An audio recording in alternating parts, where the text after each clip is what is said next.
ఏంటంటే భార్యాభర్తలు మీ దృష్టిలో ఎలా ఉండాలి అని అడిగితే నేను చెప్పాను. భార్య బల్బులాగా ఉండాలి, భర్త స్విచ్లా ఉండాలి.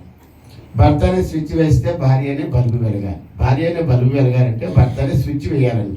అప్పుడు మా ఆవిడ అన్నది, మరి మాకుగా మేము వెలగాలంటే ఫిలమెంట్ రాలిపోద్దని చెప్పారు.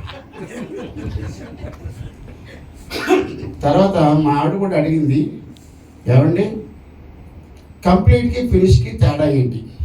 నిజానికి రెండు ఒకటేగా, కంప్లీట్ అన్నా ఫినిష్ అన్నా ఒకటి. కానీ మా ఆవిడకి అర్థమయ్యేటట్టు చెప్పాలి కదా.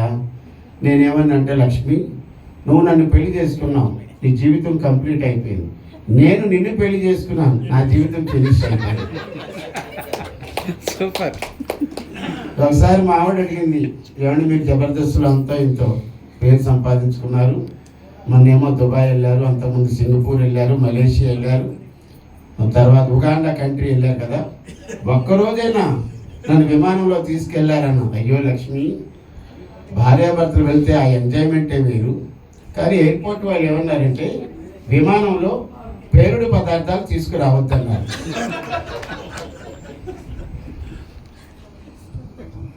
ఒక జనంలో వచ్చేటప్పుడు చాలామంది అడుగుతుంటారు, ఏంటండి వాళ్ళు తెలుసుంటే అడుగుతారండి, ఏంటంటే ఫంక్షన్కి వచ్చారని అడుగుతారు, లేదండి పొలం పనులు చేసుకోవడానికి వచ్చామని అంటారు. అయ్యి బాబోయ్, దానికి ఎందుకండి అంత కోపం తెచ్చుకుంటారంటారు. మరి కోపం వస్తే కోపం తెచ్చుకోకపోతే కోకో కోలా తెచ్చుకుంటామా? అప్పుడు అన్నాడు, దానికోసం ఎందుకు అంత బీపీ తెచ్చుకుంటున్నారని అడిగాడు. మరి బీపీ వస్తే ప్రపంచంలో ఎవడైనా బీపీ తెచ్చుకుంటాడు, బియ్యం బస్తా తెచ్చుకుంటాడా? ఆ తర్వాత ఆ ఒక్క మాట కోసం మీరు నోరు ఎందుకంటే అలా లేస్తుంది అన్నాడు. మరి నోరు తెరిస్తే నోరు లేకపోతే నాగార్జున సార్ డోర్లు ఇస్తుందా? ఫైనల్ ఒకటే చెప్పాను, నీకు తెలీదు, నాకు రెస్పెక్టెడ్ బంగారు తెలంగాణ సీఎం రేవంత్ రెడ్డి గారు తెలుసు, నిన్న రాత్రే ఫోన్లో మాట్లాడాను. అయ్యో బాబు, సాక్షాత్తు సీఎం గారితో రాత్రి ఫోన్లో మాట్లాడారు. ఏమన్నారన్నారు? రాంగ్ నెంబర్ పెట్టేయమన్నారన్నారు. సరే ఇలా చెప్పుకుంటూ ఉంటుంది.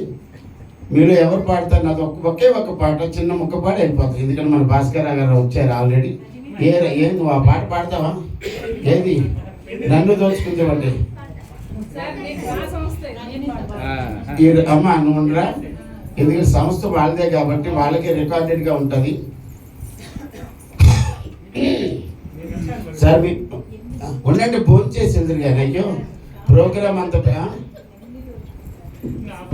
ఏమండి ప్రభాస్ గారు మంచి మాట అన్నారు, ప్రేమిస్తే పోయేది ఏమి లేదు, మహా అయితే తిరిగి ప్రేమిస్తారని.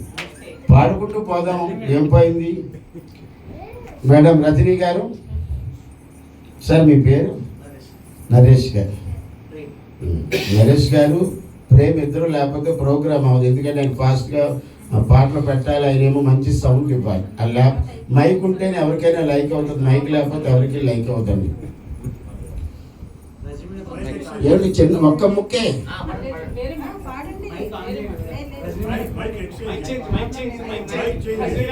ఇది మేల్ మైక్ అండి. ఇంతసేపు నేను మాట్లాడిన ఆడవారి మాటలా?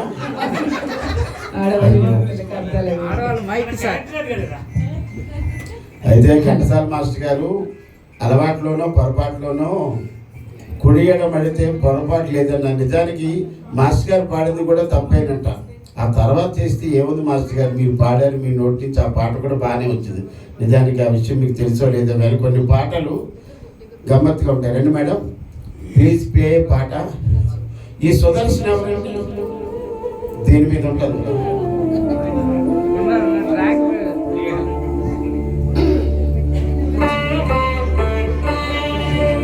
నన్ను దోచుకుంటువటే, నన్ను దోచుకుంటువటే మల్లెల దొరసాని,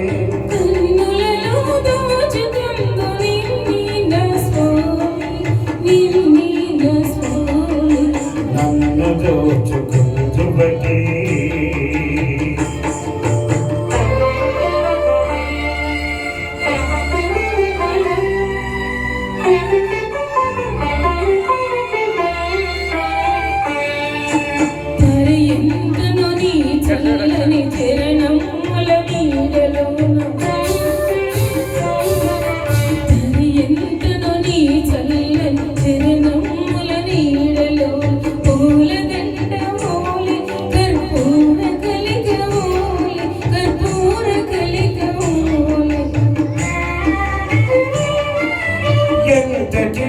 జానమున అంతరంగమంతు నీవు ఎంతటి జానమున అంతరంగమంతు నీవు కలకాలం తీరని సంఖ్యలు వేసినావు నన్ను దోచుకుందువటే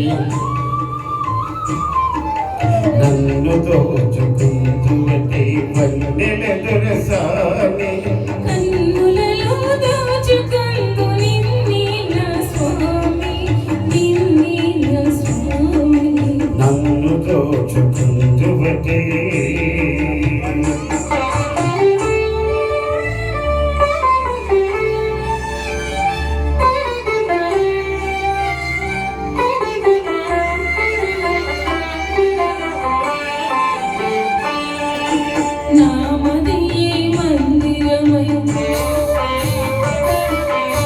ఎన్ని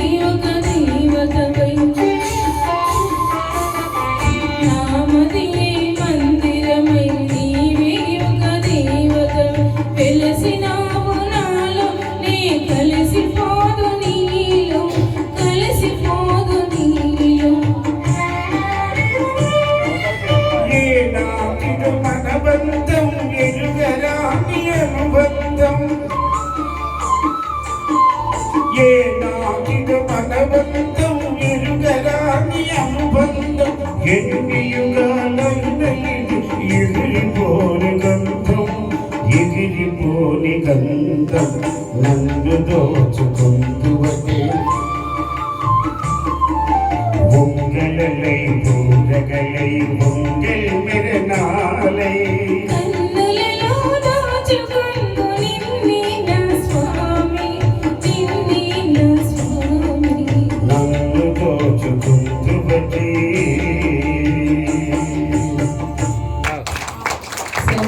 సెకండ్ నాకు అవకాశం ఇస్తారు మాట్లాడు. కలయా నిజమా సార్ ఇది? వీడే సామాన్యుడు అనుకుంటా. జూబ్లీ హిల్స్ లో నేను ప్రసాద్ ల్యాబ్స్ కి వచ్చాను, రిలీజ్ ఫంక్షన్కి వచ్చాను సార్. మీతో ఫోటో దిగడానికి అసలు ఎంత బాధలు పడ్డానో అసలు ఆ రోజున్న ప్రయాస. ఈ రోజు మీతో పాట పాడుతున్నానంటే నేను చాలా ఎదిగిపోయాను సార్. చాలా గర్వపడుతున్నాను. Thank you.